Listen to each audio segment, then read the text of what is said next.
Do not let these 10 turkey hunting blunders keep you from pulling a turkey out of the woods.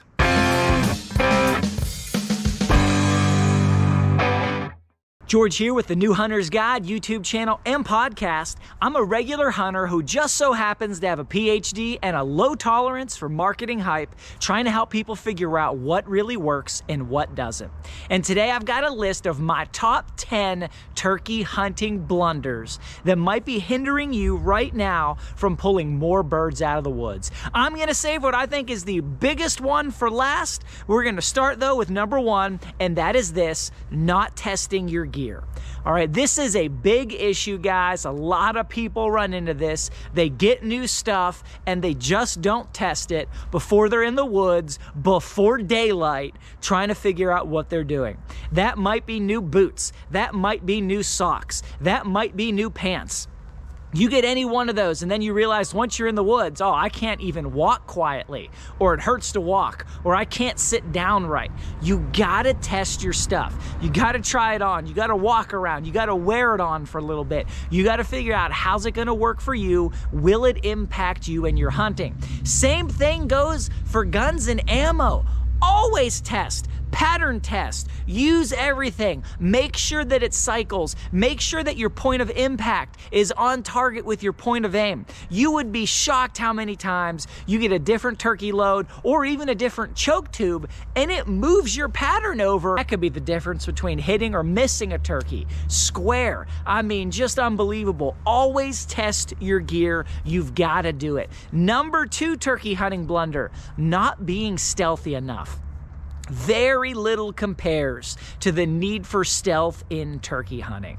All right, if you walk into your spot too loud and there are birds 200-300 yards away and they hear you, that can instantly put them on alert. They may fly down the opposite way that you are because they heard something sketchy over there and they don't want to go over there. If you're running and gunning or just sitting there squirming, moving around, it's not gonna work. I did an entire video on how to walk stealthily through the woods for hunting turkeys and everything else. I will link to that at the end of this video. But guys, not being stealthy enough costs people a lot of birds every single year. Number three top turkey hunting blunder: not scouting. Guys, you cannot kill a turkey if there are not turkeys there. This is the biggest thing that holds back new hunters, I think. They don't go scouting, they don't go looking, they're not looking for sign, they have no idea if turkeys are in the area. They might be quiet, they might be stealthy, they might have tested all their gear, they might have a plan, they might be good at calling, practiced, but if there aren't turkeys there, none of it matters. You have to scout. If you don't scout, you are not gonna take birds. Number four turkey hunting blunder: not being patient where you scouted. Guys, this makes all the difference in the world. All right, if I've scouted an area and I know there are birds there, I know turkeys use that place, I know that they're around in that area, that gives me the fortitude in here to sit and be patient. It doesn't matter if I've got to sit for hours, doesn't matter if I've got to sit for half the day. If I know a spot is crawling with turkeys, gives me the faith to sit there, to be quiet, to be still, to not move, because I know any moment those birds could come over the ridge. If I haven't scouted though, I have no confidence whatsoever to sit in an area if I don't hear a gobble. It completely robs you of your staying power. So you've got to scout, and when you know there are birds there, do not be quick to abandon a good spot. Just because they're not there right now, just because you didn't hear them at first light, if you know that place is crawling with turkeys, sit still, be patient, and follow through on your scouting, and it will pay dividends again and again. I've sat there, never heard a gobble, but I knew birds were in the area, never heard anything. Then at 7:30 in the morning, day 3 of sitting in the exact same spot, gobbler just steps out of nowhere, materializes at 35 yards at the edge of the clearing, never gobbled once, and came home with me. Number 5 turkey hunting blunder: not being able to hear. Now there's two sides of this. Sometimes people wear headgear that is just too restricting. They've got big, thick Gore-Tex hats on, and they just can't hear anything.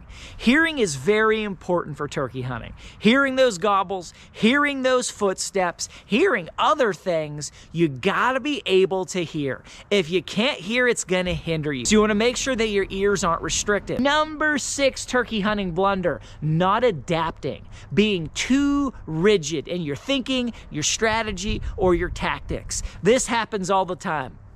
People are like, you know what, I hunt the way I hunt, and that's how I'm gonna hunt. All right, some people are like, I only hunt from a blind. I sit in a blind, and I stay in a blind, and I won't leave the blind because I'm a blind hunter. Well, if the turkey's gobbling 200 yards that way, heading away from you, you might be able to circle around, get in front of them. You might change your tactics, you might change your approach, but if you won't leave the blind, you might be in for trouble.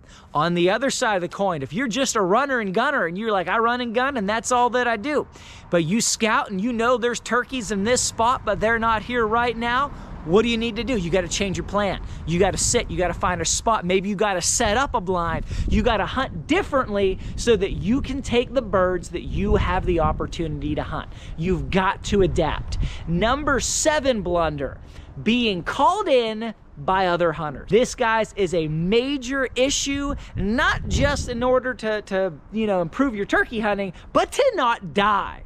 All right, when you hear turkeys, when you hear calls, oftentimes people mistake real turkeys for hunters. In my state, it is illegal to try to stalk a gobbler and go into gobbler calls and try to get close enough to take a shot, because too many people have been shot doing that. All right, when you hear a gobbler, you have got to not try to go into that bird. You can move around. You can try to get in front of where you think that bird's going. You can change your position. You can move to the better side of the tree, but you got to be super careful. You're not trying to find that bird and sneak up on it and get a shot at it. That can get you killed. All right, even with hens, you've got to be careful. You're not trying to sneak into a group of hens hoping there's a gobbler there with them, because it very well could be another hunter. You got to try to call these birds to you. Doesn't mean you can't move. Doesn't mean you can't adapt. Doesn't mean you can't reposition. Doesn't mean you can't get ahead of them. But it does mean you should never walk or crawl blindly into turkey calls, because you could walk right in to somebody else's red dot. Number 8 turkey hunting blunder, overcalling. Huge issue for new hunters, intermediate hunters, and advanced hunters alike.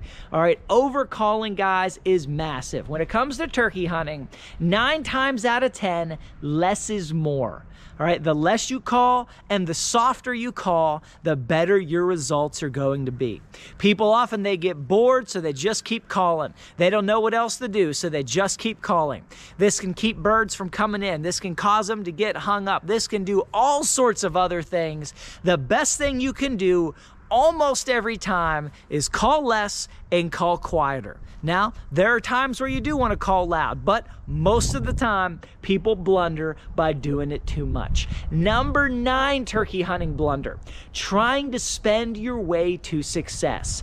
Guys, this is a big one right here. All right, people try to just spend money in order to become a better hunter. That's not how it works. Now, better gear can make a difference, but it doesn't make this much difference. Experience makes the difference. Practice makes the difference. Being in the woods makes the difference. Spending money will not drastically change your success. If you've got a decent gun with a decent any turkey shell, you can take a bird.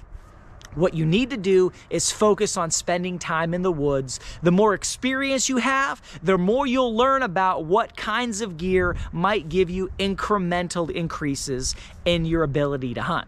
But the biggest part comes from experience. Number 10 turkey hunting blunder. This is the big one, guys. Underestimating range. All right. This is massive. So many times, turkey's sitting at 60 yards and you estimate it at 40 or 35 and take a shot that your gear is in no way capable of doing. All All right, this is absolutely an issue for every turkey hunter in the woods. It's happened to me, it will happen to you. It does not matter how close that bird is, you're gonna estimate it as closer so often. People have taken shots at birds that were 100 yards, and they thought, well, it's probably a little over 40, but I've got some margin, I can hit it. Or, well, you know, I'm shooting TSS, I can hit it. Maybe it's 50 or so, and it's 100 yards away. It's 90 yards away. All right, now this happens more often in big fields and wide open areas, but oftentimes people overestimate the range. All right, it doesn't matter what you're shooting, doesn't matter if you're using lead, TSS, target loads. All right, whatever you're capable of shooting at and you've practiced to, you will think birds are in range that aren't. Best thing you can do is try to wait for the bird to get closer than you think they have to be. Wait till they come in closer than you think your max range is. You think, well, it's maybe 50 yards. I think I can hit them, and it's really 75. Well, why don't you wait till you think it's maybe 40 or maybe 30 yards? All right, wait longer. Get them in closer, or just pass on shots that are at questionable range. Now, the next thing you need to do, check out this video here on how to walk stealthily in the woods, and check out this video here where I tested 8 different turkey loads so you don't have to. Thank you guys so much for watching. Till next time, God bless you, and go get them in the woods.